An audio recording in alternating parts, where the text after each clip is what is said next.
Gising ko nga mga mami, sa agad nga ako nagpunta dito sa kusina para maghilamos at magmumog. Kasi naalala ko, kailangan ko nga palang lumabas para bumili ng pagkain namin at bumili na rin ng uniform ni Athena. After ko nga maghilamos, ay mupo nga muna ako saglit at pagkatapos ininom ko na yung natitira ko pang tubig. Dito talaga lagi yung routine ko tuwing pagkagising ko. Minsan naghihilamos, minsan naman hindi. Pero ang hindi ko talaga laging kinakalimutan tuwing pagkagising mga mami ay uminom ng tubig. Kasi maganda daw talaga na lagi kang umiinom ng tubig pagkakagising mo lang. Mas okay nga sana kung warm, pero ako hindi ko wina-warm kasi nasusuka talaga ako. Pagkatapos ko nga magmuni-muni, ito nga't nagasikaso na ako ng sarili ko dahil nga lalabas ako. Ito nga't naglagay lang ako ng blazer or cardigans ko para naman hindi halata yung bituka ko. Nagpunta nga agad ako dito sa rep dahil chinek ko kung may iniwan ba si dading pera. So meron naman siyang iniwan mga mamis, pambili ng uniform ni Athena, pati na rin pangbili ko ng pagkain namin. Alas 11 pa nga lang ng umaga, umalis na si daddy at hindi ko na nga namalaya na nakaalis na siya dahil tulog na tulog ako. Maaga kasi yung event nila, pagkatapos sa Pampanga pa yung event nila at 2 araw yon. Kaya naman 2 araw na kami lang lagi ni Athena ang tao dito sa bahay. Pero umuwi naman siya madaling araw kasi nga babiyahe pa sila. At kapag maaga talaga yung mga event ni daddy, lalo na kapag malalayo, kahit na puyat ako, kailangan kong gumising ng mga tanghali or after lunch para nga mag-asikaso ng kakainin namin or bumili ng pagkain namin sa labas. Kasi nga wala akong kasama kapag hapon na ako lumabas. Kaya naman, para nga hindi ako abutan ng hapon sa labas or ng gabi, kailangan talaga bumabangon na ako. Tapos natutulog na lang ulit ako kapag katapos na yung mga gawain ko. Dito nga lang ako nagpunta sa Kai Mall, hindi na sa Pure Gold dahil ito ngayong mas malapit. Pumasok nga lang ako dito sa Robinson, pagkatapos kumuha lang ako ng basket para nga mailagay yung mga bibilhin ko. Dahil nga ang request ni Athena, century tuna daw na may itlog, ito nga't kumuha lang ako ng 2. Wala na rin kasing laman yung ref namin na gulay, kaya ayan, century tuna na lang muna. At dahil nga hindi ako nakabili ng kanyang sunscreen sa SM, ito nga't dito na ako bumili. Buti na lang meron pa ako nakita. Nung nakaraan kasi ubos na din talaga. Hindi ko na nga nabidyohan yung mga iba ko pang binili, pero andito na ako sa cashier at nagbayad na. Bago nga ako tuluyang lumabas dito sa Kai Mall, bumili nga muna ako dito ng tinapay. Cheesy Yema bread. Masarap yun mga mamis pag naligaw kayo dito sa Kai Mall, try nyong bilhin.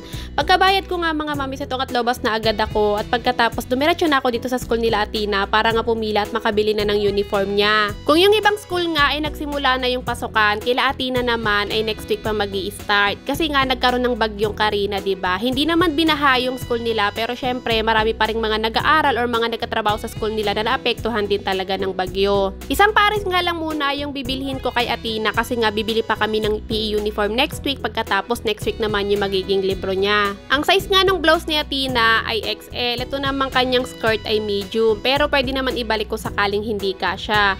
Ito nga't nakuha ko na yung uniform, pumila nga ako dito para makapagbayad din, sobrang daming tao. Nung nakapagbayad na nga ako, ito nga't nakauwi na ako. Lobas nga ako sa bahay ng 1 PM, ito nga't nakauwi ako 3 PM. Akala mo naman napakalayo ng pinuntahan ko, halos likod lang naman ng apartment na to yung school ni Athena. Sobrang dami kasi talagang tao kanina sa school, hindi ko lang talaga masyadong nabidyohan lahat. Kaya naman ito, inabot talaga ako ng alas 3 sa school. Pagdating ko nga dito sa bahay, binuksan ko nga agad yung electric fan at binaba ko na yung mga pinamili ko. At pagkatapos, sinubad ko na nga yung cardigan dahil ito talaga yung nagpainit sa akin. Hindi naman pwedeng hindi suotin niya tuwing lalabas ako kasi alam niyo naman nakalabas yung bituka ko. Baka mamaya biglang mag-alboroto. Nagpahinga nga lang ako saglit at pagkatapos binalikan ko na itong mga pinamili ko. Bumili lang ako ng wheat bread, lettuce, tapos tuna. Meron naman kaming itlog kaya hindi na ako bumili. Bumili rin para ako ng sabon dahil wala na kaming sabon at pagkatapos nga yung sunscreen ni Athena. Hindi na talaga mawawala yung lettuce tuwing nag-grocery kami kasi hindi talaga pwedeng kumain si Athena or si daddy ng tinapay nang walang lettuce. Pero depende pa rin sa presyo mga mamis kasi alam nyo naman minsan yung lettuce talagang nagmamahal, minsan naman talagang mura. Pero ngayong mura nga siya, talagang sinasamantala namin yung pagbili hanggat kaya namin. Dahil pag nagmahal yan, hindi na ulit kami makakabili. After ko naman nasikasuhin yung mga pinamili ko, ito nga titiklupin ko muna yung mga nilaban ko nung nakaraang araw. Nahirapan kasing matuyo yung mga kumot, pati na rin yung mga pantalon ni daddy kasi nga medyo nag-uulan pagkatapos wala namang araw. Akala ko nga tuyong-tuyo na yung mga kumot na mga kapal, yun pala hindi pa din. Meron pa din mga konting basa na lang, pero sakto naman, medyo mainit ngayon. Piling ko matutuyo na to ng mga bandang alas 5. Sakto naman si Athena nagising na, tingnan nyo naman hindi siya masaya.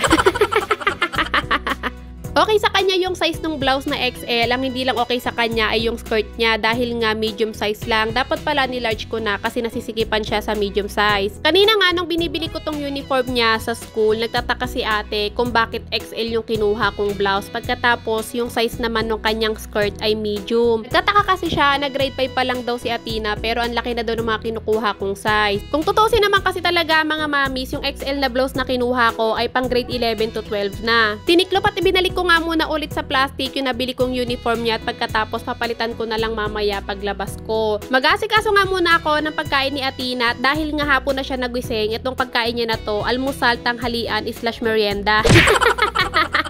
Pag-uwi ni Daddy ng madaling araw galing trabaho ay meron siyang pasalubong sa amin ni Athena na Korean noodles. Natikman daw kasi niya to sa trabaho niya ng isang beses at gusto niya matikman din namin. Alam niya mga mamis, ma-share ko lang. Sa tuwing meron talaga natitikman si Daddy or nakakain na masarap na pagkain na hindi niya kami kasama ni Athena, hindi pwedeng hindi niya rin mapatikim sa amin yun. Kaya naman ang ginagawa niya, kapag meron siya pagkakataon na makabili, ay bumibili talaga siya para matikman namin. Nakakaramdam kasi siya ng lungkot o di naman kaya konsensya mga mamis kapag meron siyang nakakain na masarap na pagkain kapag nasa labas siya tapos hindi kami ni Athena ang kasama niya. Dalawa talaga to nung inuwi ni Daddy, yung sa akin naluto ko na pagka-uwi pa lang niya ng madaling araw. Pero naghati na lang kami ni Daddy kasi nga hindi naman talaga pwede sa akin to para lang talaga matikman ko. Ang pagluluto nito dapat talaga hindi masyadong madami yung ilalagay na tubig pero ako dinamihan ko nga para nga hindi ganun kaalat.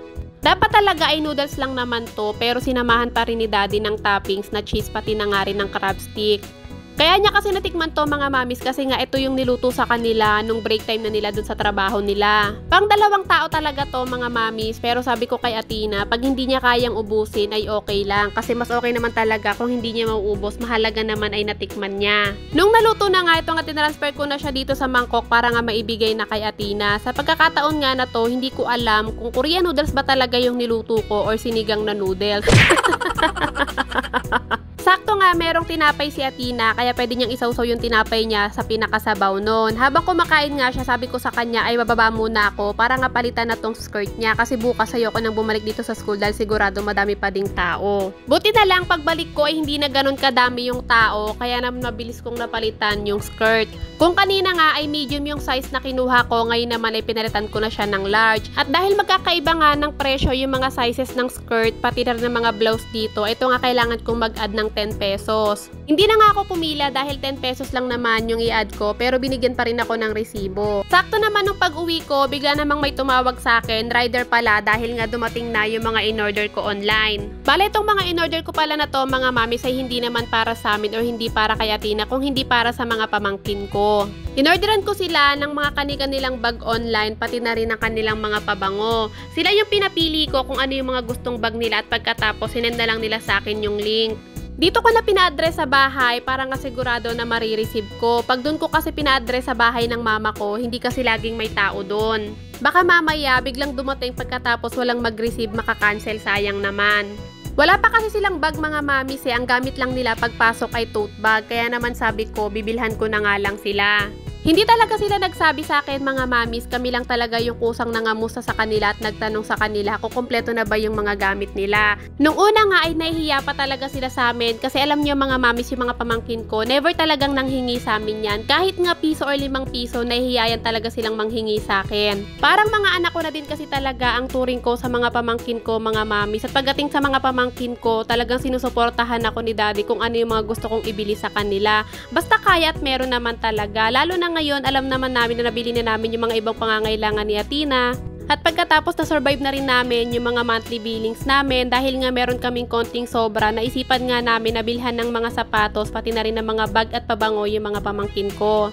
Mga high school na kasi sila mga mamis and ayoko naman talaga na papasok sila na hindi maayos yung mga gamit nila. Isa kasi talaga sa mga pangarap namin ni Daddy ay kung ano yung ipaparanas namin kay Athena, ayun din yung iparanas namin sa mga pamangkin ko. Sa mga sapatos nila, binigyan na nga lang namin sila ng pambili at sila na yung bumili. Kaya naman itong bag na to ay para sa isang pamangkin kong babae at isa sa pamangkin kong LGBT or gay. Ang sabi ko nga sa kanila, mag-aral sila ng mabuti para kapag nakagraduate at meron silang trabaho, ay mabayaran nila kami ni Daddy. Nakakatuwa kasi ang gaganda nung bag mga mamis tapos yung mga pabango ang babango. Sobrang mura ko lang nabili yun, wala pang 100 tapos buy one take one pa. Bali kapag meron na nga free time si daddy, siya na lang ang mag-uuwi nun sa bahay ni mama para iabot sa mga pamangkin ko. Itinabi ko nga muna yung mga parcel na dumating na yon at pagkatapos nagsimula naman na ako magsampay. Etong mga damit naman na to, bago talaga ako matulog ng madaling araw, pinaikot ko na to at pagkatapos ngayon ko lang binanlawan, tsaka ito nga isasampay ko na. Sinusunod-sunod na araw ko na kasi talaga ang paglalaba para nga pag nagpasukan si Athena ay wala na akong ganong labahan, yung puro uniform na lang niya. Nung mga oras nga na to ay maggagabi na, kaya naman bago nga ako magpahinga ay nasikaso ko na at niluto ko na itong magiging ulam ni Athena. Gantong luto talaga ang gusto ni Athena kapag nagtutuna kami, yung merong itlog. Actually, dalawa sila ni daddy, paborito nila to, pero hindi nga ako laging nagluluto nito, sobrang dalang lang. Sa totoo nga lang ngayon na lang ulit dahil nga naisipan ni Athena. Hindi na nga ako naglagay ng mantika kasi yung mantikang ginamit ko ay yung nanggaling na mismo doon sa tuna. Tinanggal ko pala yung sabaw niya pero hindi ko naman itatapon dahil isasabaw pa yun ni Athena sa kanin niya. Hindi na nga ako nagsaing dahil meron namang natirang kanin kahapon kaya naman ito't iniinit ko na. Actually, madalas talaga ang ginagawa ko, dinadamihan ko na yung sinaing para kung sakaling may matira, ilalagay ko sa rep at pagkatapos kinabukasan hindi na ako magsasaing, puro init-init na lang. Matutulog na nga sana ako pero sabi ko ay pakainin ko na nga lang din muna si Athena para nga bago ako matulog, hindi ko isipin kung kumain na ba si Athena or hindi pa.